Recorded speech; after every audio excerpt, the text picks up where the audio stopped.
ಸಮಾನತೆ ದೃಷ್ಟಿ ಬುದ್ಧ, ಸಮಾನತೆ ಉಸಿರು ಬಸವ, ಸಮಾನತೆ ಧ್ವನಿ ಅಂಬೇಡ್ಕರ್. ನಮಸ್ಕಾರ ಎಲ್ರಿಗೂ. ಮನೀಷಾ ನರೇಟ್ಸ್ಗೆ ನಿಮ್ಮೆಲ್ರಿಗೂ ಸ್ವಾಗತ.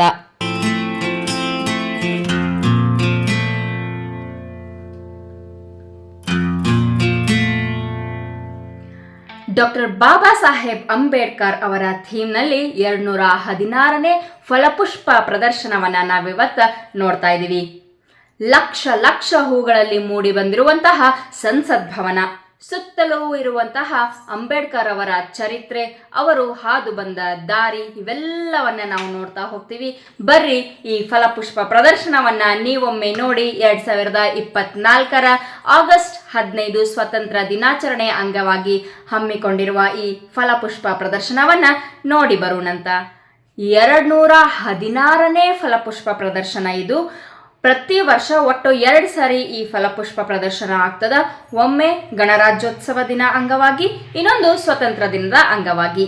ಈಗ 2024 ಸ್ವತಂತ್ರ ದಿನದ ಅಂಗವಾಗಿ ಏರ್ಪಡಿಸಿದ ಈ ಫಲಪುಷ್ಪ ಪ್ರದರ್ಶನವನ್ನ ನಾವಿವತ್ತ ನೋಡ್ಬರೋಣಂತ.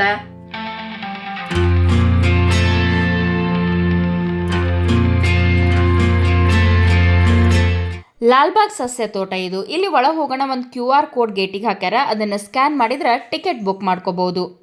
ಭಾಳ ಜನ ಟಿಕೆಟ್ ಕೌಂಟರ್ನಾಗ ನಿಲ್ಲೋದ್ರಿಂದ ಈ ವ್ಯವಸ್ಥೆ ಮಾಡ್ಲಾಗ್ಯದ.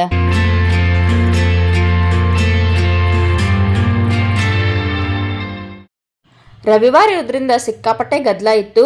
ಆಗಸ್ಟ್ 8ಕ್ಕೆ ಇದು ಪ್ರಾರಂಭ ಆಗ್ಯದ. ಅಂದ್ರೂ ಇಷ್ಟು ಜನ ಇದ್ರು. ಜನ ಸಾಗರ ಎಲ್ಲಿ ನೋಡಿದ್ರು ಅಲ್ಲಿ. ಒಟ್ಟು 12 ದಿನದ ಪ್ರದರ್ಶನ ಇದು. 12 ವರ್ಷದ ಒಳಗಿನ ಮಕ್ಕಳಿಗೆ ಫ್ರೀ, ಅದಕ್ಕಿಂತ ದೊಡ್ಡವರಿಗೆ 200 ರೂಪಾಯಿ, ವಯಸ್ಕರಿಗೆ 80 ರೂಪಾಯಿ ಟಿಕೆಟ್ ಅದ. ಒಳಗೆ ಹೋದ ತಕ್ಷಣ ಆಹಾ, ಎಂಥ ಅದ್ಭುತವಾದ ಕಲೆ ಅದು. ಹೂವಿನಲ್ಲಿ ಅರಳಿರುವಂತಹ ಸಂಸತ್ ಭವನ, ಅಂಬೇಡ್ಕರರ ಅನಾವರಣ ಎಷ್ಟು ಚಂದ ಕಾಣಿಸ್ತದ ಅಂದ್ರೆ ಎಷ್ಟೋ ಲಕ್ಷಗಟ್ಟಲೆ ಹೂಗಳನ್ನು ಇಲ್ಲಿ ಬಳಸ್ಯಾರ. ಈ ಪಾರ್ಲಿಮೆಂಟ್ಗೆನೆ 5 ಲಕ್ಷಕ್ಕಿಂತ ಹೆಚ್ಚು ಹೂಗಳನ್ನು ಬಳಸ್ಯಾರ. ಡಾಕ್ಟರ್ ಬಾಬಾ ಸಾಹೇಬ್ ಅಂಬೇಡ್ಕರ್ ಅವರ ಹಳೆಯ ಚಿತ್ರಗಳನ್ನ ಸಹಿತ ಇಲ್ಲೇ ಹಾಕಿದ್ರು. Governor general P. ರಾಜಗೋಪಾಲಾಚಾರಿ ಅವರ ಬೀಳ್ಕೊಡುಗೆ ಸಮಾರಂಭದಲ್ಲಿ ಪಂಡಿತ್ ಜವಾಹರ್ಲಾಲ್ ನೆಹರು ಅವರು, ಪ್ರಧಾನಿ ಸರ್ದಾರ್ ವಲ್ಲಭಭಾಯಿ ಪಟೇಲ್ ಅವರು ಹಾಗೂ ಗೃಹ ಸಚಿವ ಮತ್ತು B.R. ಅಂಬೇಡ್ಕರ್ ಅವರು ಇರುವಂತಹ ಒಂದು ಚಿತ್ರ ಅದು. 100 ಚಿತ್ರಗಳು ಇದ್ದು ಅದರ ಕೆಲವೊಂದನ್ನು ಮಾತ್ರ ನಾ ಇಲ್ಲೇ ತೋರ್ಸಾಕತ್ತೀನಿ. ಫೆಬ್ರವರಿ 1928ರಲ್ಲಿ ಸೈಮನ್ ಕಮಿಷನ್ ಜೊತೆ ಡಾಕ್ಟರ್ B.R. ಅಂಬೇಡ್ಕರ್ ಅವರ ಚಿತ್ರ. 1940 ಜನವರಿಯ ಚಿತ್ರ.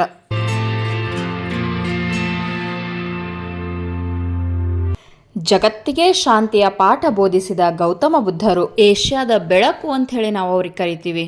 ಮಾನವೀಯ ಮೌಲ್ಯಗಳನ್ನು ತಿಳಿಸಿಕೊಟ್ಟಂತಹ ಗುರು ಅವರು. ನಮ್ಮ ಒತ್ತಡಕ್ಕೆ ನಾವು ಪ್ರತಿಕ್ರಿಯಿಸುವ ಒಂದು ಬಗೆನೇ ಕಾರಣ ಅಂತ ಹೇಳಿ ಅವರು ಹೇಳ್ತಾರೆ. ನಾವು ಪ್ರತಿಕ್ರಿಯಿಸಬಾರ್ದು, ಆದರೆ ಸ್ಪಂದಿಸಬೇಕು ಅನ್ನುವಂತಹ ಒಂದು ಮೌಲ್ಯಯುತವಾದ ವಿಷಯವನ್ನು ಗೌತಮ ಬುದ್ಧರು ಹೇಳ್ತಾರೆ. ಇಂತಹ ಮೂಲ ತತ್ವಗಳಿಗೆ ಮನಸೋತವರು ಭಾರತ ರತ್ನ ಡಾಕ್ಟರ್ B.R. ಅಂಬೇಡ್ಕರ್ ಅವರು. 1956 ಬುದ್ಧ ಮತ್ತು ಧಮ್ಮ ಅಂತ ಹೇಳಿ ಒಂದು ಕೃತಿ ರಚಿಸ್ತಾರ. ಅದೇ ವರ್ಷನೇ ಅವರು ಬೌದ್ಧ ಧರ್ಮವನ್ನು ಸ್ವೀಕರಿಸ್ತಾರ. 1891 ಏಪ್ರಿಲ್ 14 ಜನಿಸಿದ ಡಾಕ್ಟರ್ ಬಾಬಾ ಸಾಹೇಬ್ ಅಂಬೇಡ್ಕರ್ ಅವರು ಸಮಾನತೆಗೆ ಹೋರಾಡಿದವರು. ಕಡು ಬಡತನ ಇದ್ದರು, ಸಮಾಜದ ಶೋಷಣೆಗೆ ಒಳಗಾದರೂ ಸಹಿತ ಅವರು ಕೊಲಂಬಿಯಾ ಯೂನಿವರ್ಸಿಟಿಯಿಂದ ಡಾಕ್ಟರೇಟ್ ಪಡೆದರು. ಈ ಡಾಕ್ಟರೇಟ್ ಅವರಿಗೆ ಬಂದಿದ್ದು ಸಂವಿಧಾನದ ರಚನೆಗೆ. ಹಾಗಾಗಿ ಇವರು ಸಂವಿಧಾನ ಶಿಲ್ಪಿ ಡಾಕ್ಟರ್ B.R. ಅಂಬೇಡ್ಕರ್ ಆಗಿ ಹೊರಹೊಮ್ಮಿತು.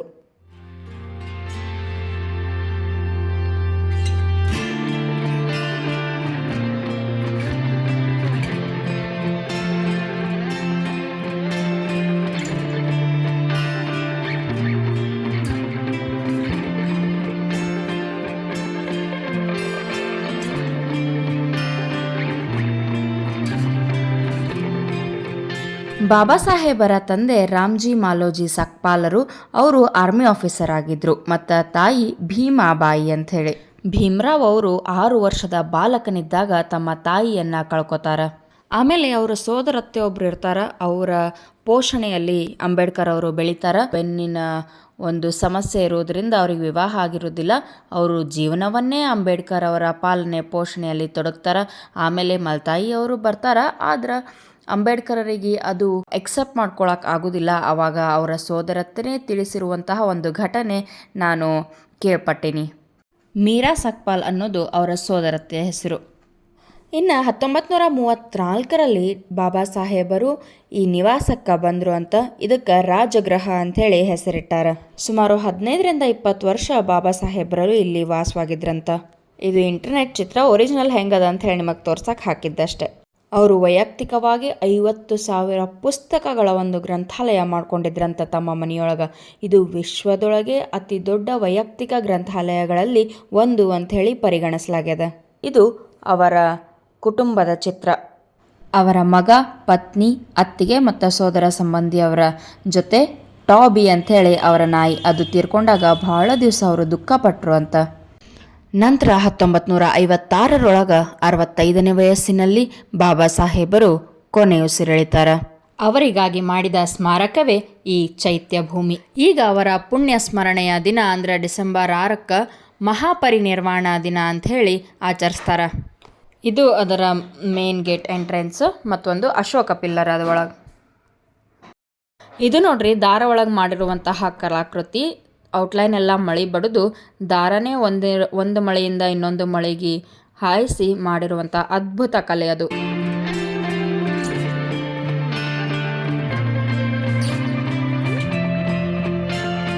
ಬಾಬಾ ಸಾಹೇಬರು ತಮ್ಮ ಪತ್ನಿಯೊಂದಿಗಿರುವ ಒಂದು ಕಲಾಕೃತಿಯನ್ನು ಇಲ್ಲಿ ಮಾಡ್ಯಾರ.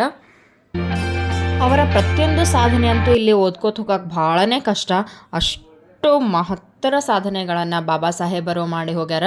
ಅವರ 1-2 ಅಂಶಗಳನ್ನಾದರೂ ತಿಳ್ಕೋಬೇಕು ಅಂತನ್ನೋ ದೃಷ್ಟಿಯಿಂದ ನಾನು ನಿಮಗೆ ಇಷ್ಟೆಲ್ಲ ವಿವರಣೆಯನ್ನು ಕೊಡ್ತಾ ಇದ್ದೀನಿ.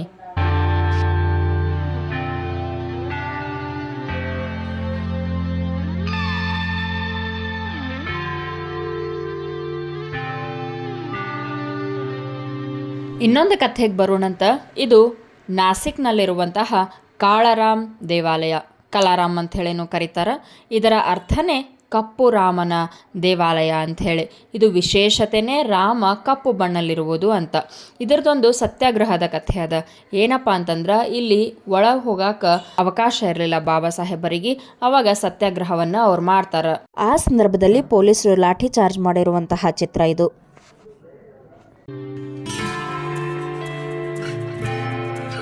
ಇದು ಕೋರೆಗಾಂವ್ ಜಯಸ್ತಂಭ. ಅಸ್ಪೃಶ್ಯರು ಶೋಷಣೆಗೊಳಗಾದಾಗ ಮಾಡಿರುವಂತಹ ಯುದ್ಧದಲ್ಲಿ ಗೆದ್ದ ಮೇಲೆ ಇದನ್ನು ಸ್ಮಾರಕ ಮಾಡ್ತಾರೆ. ಇದಾದ 73 ವರ್ಷಕ್ಕೆ ಅಂಬೇಡ್ಕರರು ಜನಿಸ್ತಾರಂತ. ಇದನ್ನೇ ಪ್ರೇರಣೆಯಾಗಿ ಇಟ್ಕೊಂಡು ಅಂಬೇಡ್ಕರರು ಉನ್ನತ ಶಿಕ್ಷಣ ಮಾಡಿ ಸಂವಿಧಾನ ಶಿಲ್ಪಿ ಆಗ್ತಾರೆ.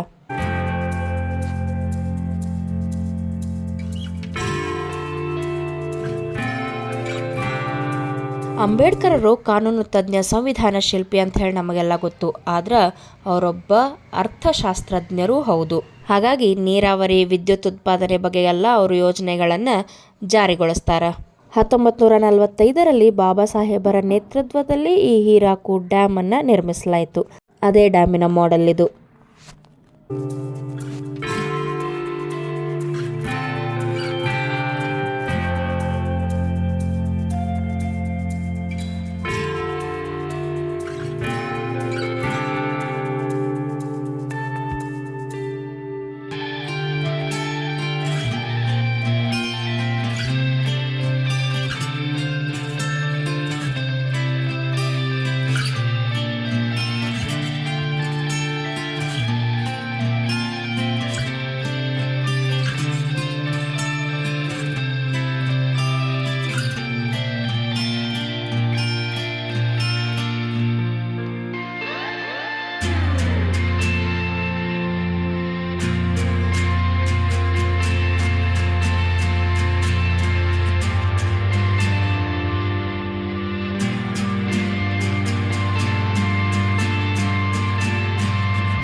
ಬೌದ್ಧ ಧರ್ಮವನ್ನು ಸ್ವೀಕರಿಸಿ ಬಾಬಾ ಸಾಹೇಬರು ಸುಮಾರು 7 ಲಕ್ಷ ಅನುಯಾಯಿಗಳಿಗೆ ದೀಕ್ಷೆಯನ್ನು ಕೊಟ್ಟಿರುವಂತಹ ಜಾಗ ಇದು.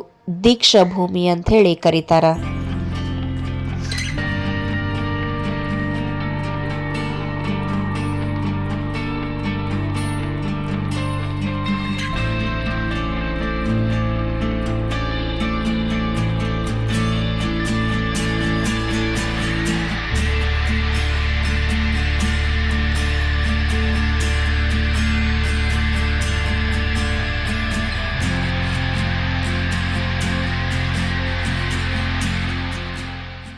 ಭಾರತ ರತ್ನ ಡಾಕ್ಟರ್ ಬಾಬಾ ಸಾಹೇಬ್ ಅಂಬೇಡ್ಕರ್ ಅವರ ಅಂತಿಮ ಯಾತ್ರೆ ಇದು.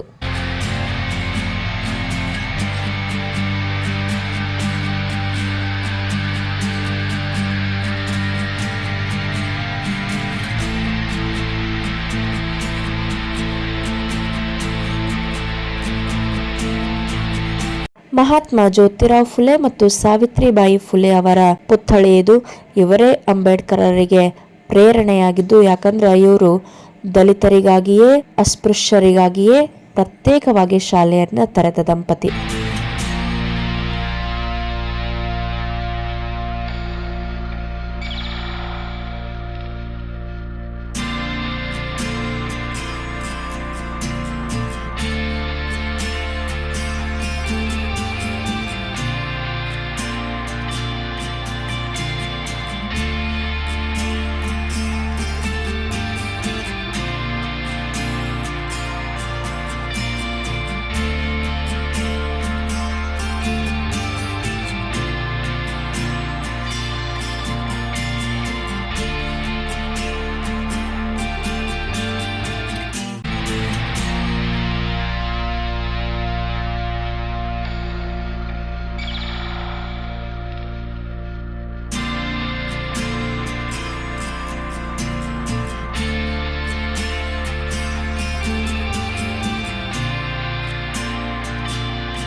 ನೋಡಿದ್ರಲ್ಲ ಸ್ನೇಹಿತರೆ, ಗಾಜಿನ ಮನೆ ಹೆಂಗೆ ಕಂಗೊಳಿಸಾಕತ್ತದ ಅಂಥೇಳಿ.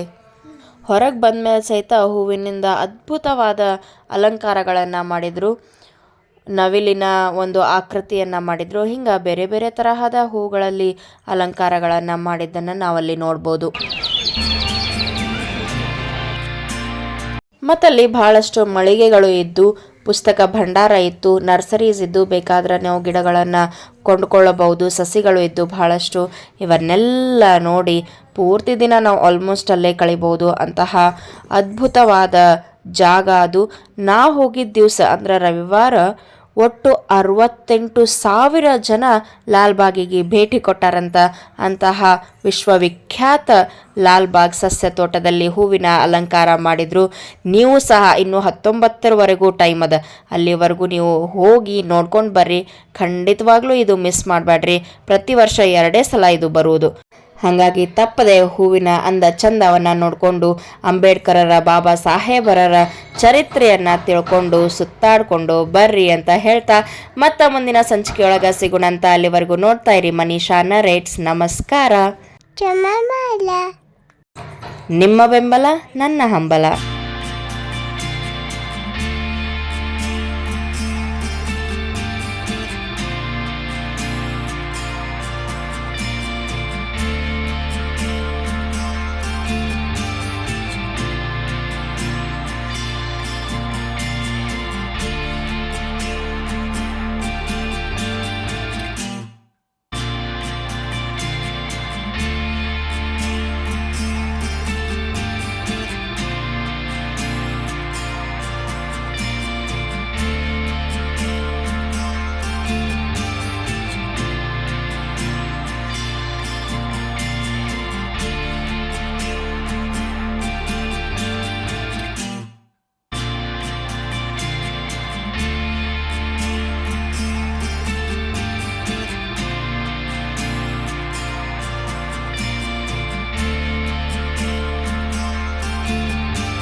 ತಮ್ಮೆಲ್ಲರಿಗೂ ಸ್ವತಂತ್ರ ದಿನದ ಹಾರ್ದಿಕ ಶುಭಾಶಯಗಳು.